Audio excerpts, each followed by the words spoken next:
Hi friends, welcome to Leka's Home Cooking. நம்ம சேனல்ல நாம இன்னைக்கு பார்க்க போறது chicken biryani basmati riceல செய்ய போறோம்.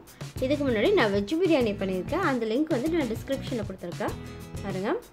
இப்போ chicken biryani செய்யறதுக்கு நான் இன்னைக்கு 1 கிலோ chicken யூஸ் பண்றேன். அத ஃபர்ஸ்ட் pan ஹீட் பண்ணிக்கோங்க. அதல நெய் 2 ஸ்பூன் ஆட் பண்ணிக்கலாம்.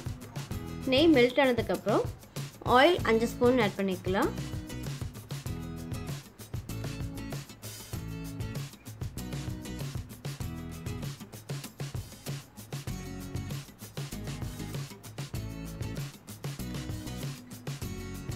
Oil heat ஆயிடுச்சு. இப்போ whole garam masala ஆட் பண்ணிக்கலாம்.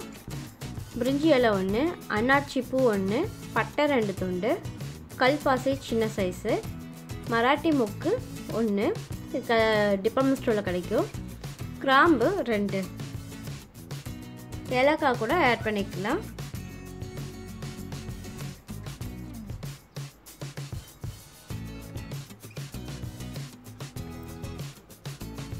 இப்போ பச்சை மிளகாய் 1. இப்போ நீளமாக நறுக்கி இருக்க 2 பெரிய வெங்காயம். அது நல்லா வதக்கிக்கலாம். நல்லா கண்ணாடி மாதிரி ஆகுற வரைக்கும் நல்லா வதக்கிக்கலாம்.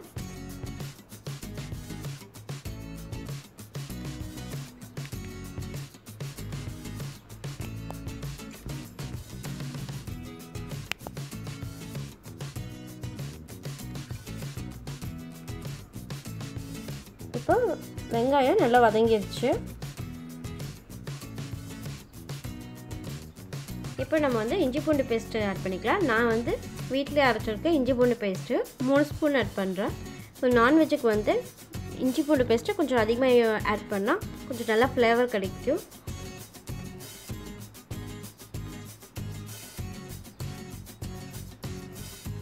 இப்போ இஞ்சி பூண்டு பேஸ்ட் நல்லா வதங்கியிருக்கு. இப்போ நம்ம தக்காளி ஆட் பண்ணிக்கலாம். நான் வந்து 3 தக்காளி நீளமா நறுக்கி இருக்கேன். அதை ஆட் பண்ணிக்கலாம்.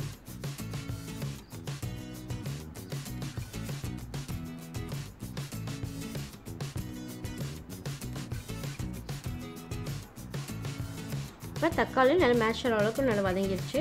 இப்போ வந்து புதினா இலை 1/2 கப்பு, கொத்தமல்லி தழை 1/2 கப்பு நறுக்குனது ஆட் பண்ணிக்கலாம்.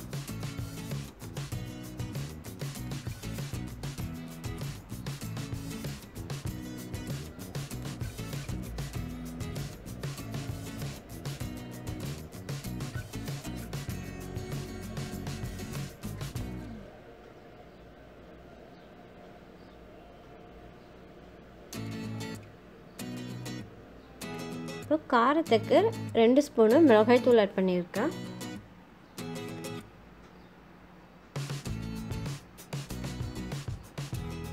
பிரியாணி மசாலா 2 ஸ்பூன் ஆட் பண்ணியிருக்கேன்.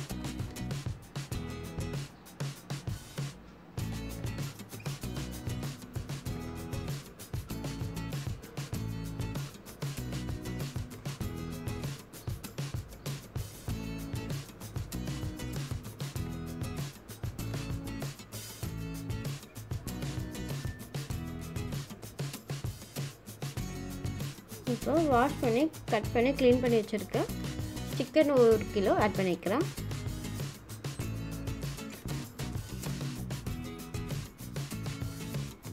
அதை நல்லா கலந்து விட்டுருங்க. இந்த சிக்கன் வேகிறதுக்கு மட்டும் சால்ட் வந்து 3/4 ஸ்பூன் ஆட் பண்ணியிருக்கேன்.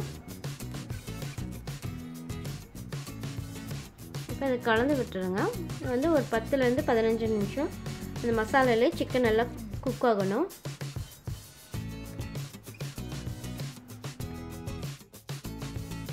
முக்கால் பதத்திற்கு நல்லா குக் ஆயிடுச்சு. இப்போ வந்து நான் தண்ணி ஆட் பண்ணிக்கலாம். 4 கப்பு தண்ணி ஆட் பண்ணுறேன். நான் 2 கப்பு அரிசி ஆட் பண்ணுறதுனால 4 கப்பு தண்ணி ஆட் பண்ணுறேன்.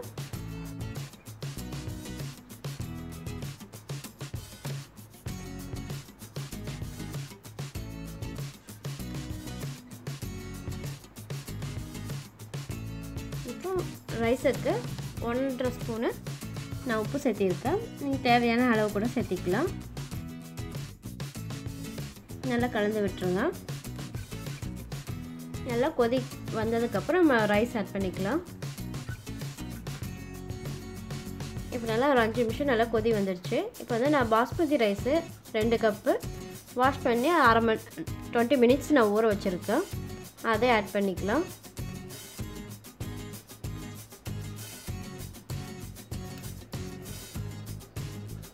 இப்போ அதையும் நல்லா கலந்து விட்டுருங்க.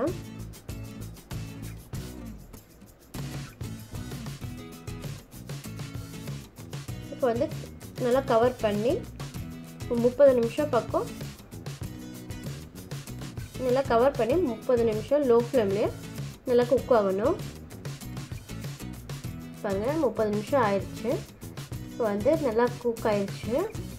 பிரியாணி ரெடி ஆயிடுச்சு. ஆனால் வந்து மெதுவாக கிளறணும். பாஸ்மதி ரைஸு உடையாமல் பார்த்துக்கணும். இப்போ நம்ம கடைசியாக கொத்தமல்லி தலையை புதினா தலையை 1/4 கப்பு நறுக்கி வச்சுருக்கு. அதை ஆட் பண்ணிக்கலாம். இப்போ ஒரு லெமன் புழிஞ்சு அதை சாறு எடுத்து வச்சுருக்கு. அதை ஆட் பண்ணிக்கலாம். இப்போ நல்லா எல்லாம் ஈவனாக கலந்து விட்டுடலாம். பிரியாணி ரெடி ஆயிடுச்சு. மறுபடியும் கவர் பண்ணி ஸ்டவ் ஆஃப் பண்ணிவிட்டு கவர் பண்ணி ஒரு 15 மினிட்ஸ் கழித்து சர்வ் பண்ணிங்கன்னா நல்லா டேஸ்ட்டாக இருக்கும். எல்லா பக்கம் நல்லா ஃப்ளேவர் நல்லா மிக்ஸ் ஆகிருக்கும். அதனால் சூப்பரான சிக்கன் பிரியாணி ரெடி ஆயிடுச்சு. நான் அதை கூட ரைத்தாவும் சிக்கன் ஃப்ரையும் வச்சுருக்கேன். நீங்களும் வீட்டில் இதே மாதிரி ட்ரை பண்ணி பாருங்கள். உங்களுக்கு இந்த வீடியோ பிடிச்சிருந்துச்சுன்னா லேக்கா ஹோம் குக்கிங் சேனலுக்கு சப்ஸ்கிரைப் பண்ணுங்கள். நன்றி.